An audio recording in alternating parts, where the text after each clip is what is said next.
Good afternoon from Fire Wrench Garage. Just wanted to give you a quick update on the car I've been fixing here, the BMW 545i. Got the fender on, new hood, new bumper.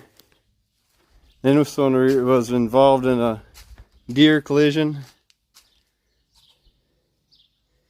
It's a beautiful car. This is a project I've been waiting to get done for a while. Still waiting on a couple more pieces yet. The hood emblem and the marker light for the side.